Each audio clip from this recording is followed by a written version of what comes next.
अस्सलामुअलैकुम। उम्मीद है आप सब ठीक होंगे। आज हम देखेंगे मटीरियलिटी क्या होता है और इसके यूजेस पर्पसेस वगैरह देखेंगे और किन फैक्टर्स पर डिपेंड करता है वो देखेंगे। मटीरियलिटी जो है वो स्टेटमेंट और स्कोप लिमिटेशन के इफेक्ट को डिस्क्राइब करने के लिए यूज़ किया जाता है। ये हमने स्टार्ट में तो पढ़ा था कि ये ओपिनियन देने के लिए यूज़ किया जाता है मटीरियलिटी लेवल को, लेकिन अब हम जो है वो डिटेल में पढ़े हैं मटीरियलिटी क्या होता है, किन फैक्टर्स पर डिपेंड करती है, कहाँ कहाँ जो है इसको देखा जाता है। इसी तरह जो है मटीरियलिटी साइज़ पे भी डिपेंड करती है और नेचर ऑफ मिसस्टेटमेंट पे भी डिपेंड करती है। इसके यूजेस या पर्पसेस क्या हैं? प्लानिंग स्टेज पे, परफॉर्मिंग स्टेज पे और रिपोर्टिंग स्टेज पे इसको यूज़ किया जाता है। प्लानिंग स्टेज पे कैसे रिस्क असेसमेंट प्रोसीजर्स के लिए कि किस नेचर के, किस टाइमिंग के और किस एक्सटेंट के प्रोसीजर्स अप्लाई करने पड़ेंगे, और इसी तरह रिस्क असेसमेंट को असेस करने के लिए, रिस्क को असेस करने के लिए भी यूज़ किया जाता है। Identify and assess the risk of material misstatement. ठीक है। अच्छा, उसके बाद परफॉर्मिंग स्टेज पे क्या किया जाता है? परफॉर्मिंग स्टेज पे जो फर्दर ऑडिट प्रोसीजर्स अप्लाई करने होते हैं, उससे रिलेटेड जो है मटीरियलिटी लेवल, उसको यहाँ पे कंसीडर किया जाता है। ठीक है। इसी तरह रिपोर्टिंग स्टेज पे effect of uncorrected misstatement on financial statement को एवेलुएट करने के लिए यूज़ किया जाता है, और इसी तरह ओवरऑल ओपिनियन देने के लिए भी यूज़ किया जाता है। ठीक है। ये देखा जाता है कि क्या इफेक्ट है मिसस्टेटमेंट का, उस मटीरियल है, इमटीरियल है, ये परवेजिव है, वो कैलकुलेट करने के लिए, और उसके बाद ओपिनियन देने के लिए।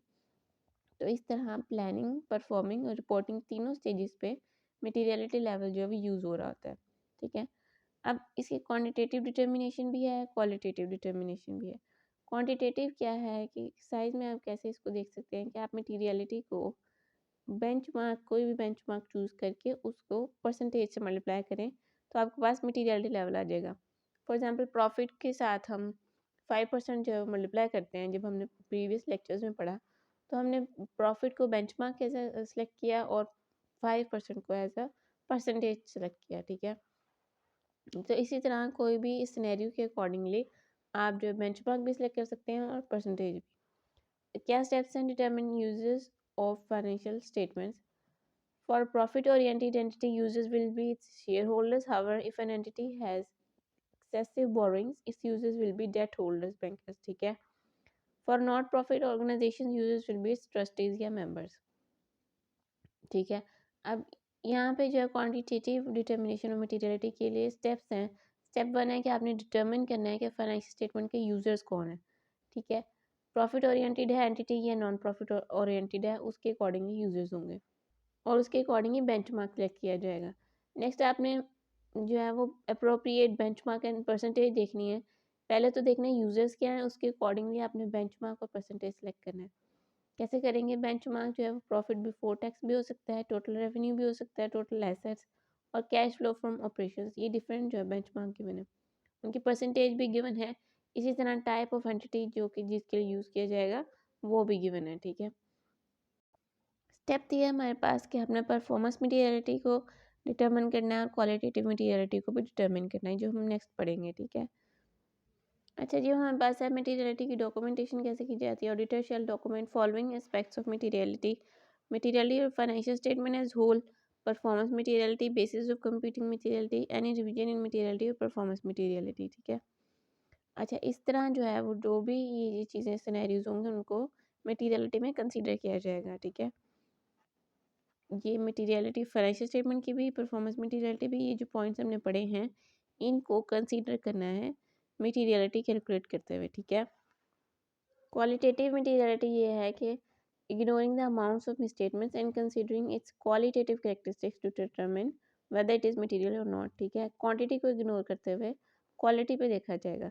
फॉर एग्जांपल अगर 750 रुपीज़ का फ्रॉड हुआ है तो ठीक है, वो वैसे तो इमटेरियल अमाउंट है, लेकिन अमाउंट को इग्नोर करते हुए ये देखना कि किसने फ्रॉड किया है। फॉर एग्जांपल अगर सीईओ सीएफओ ने फ्रॉड किया हो तो एक वाकई मटेरियल मिसस्टेटमेंट है, क्योंकि सीएफओ अगर छोटा फ्रॉड कर सकता है तो ऑफकोर्स बड़ा तो वो कर ही सकता है। ठीक है।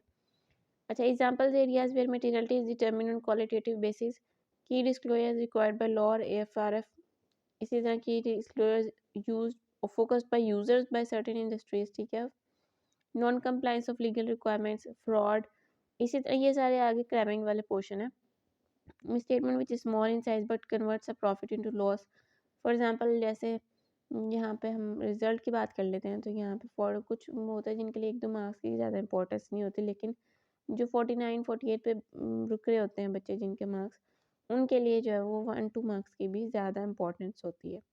तो इस तरह यहाँ पे जो भी फ्रॉड होता है या जो भी मिसस्टेटमेंट होती है मटेरियल, वो डिपेंड करती है प्रॉफिट को लॉस में जो अमाउंट्स कर रही होती हैं चेंज, या लॉस को प्रॉफिट में चेंज कर रही होती हैं, इतनी अमाउंट से भी डिफरेंस आ रहा होता है, ठीक है?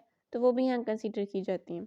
इसी तरह की रेशो जिससे अफेक्ट हो रही है, या फिर फाइनेंशियल फिगर्स जो हैं वो बिलो या अबव जा रही हैं सर्टेन थ्रेशोल्ड से, शेयर कैपिटल और डायरेक्टर्स रेम्यूनरेशन इफेक्ट हो रही है।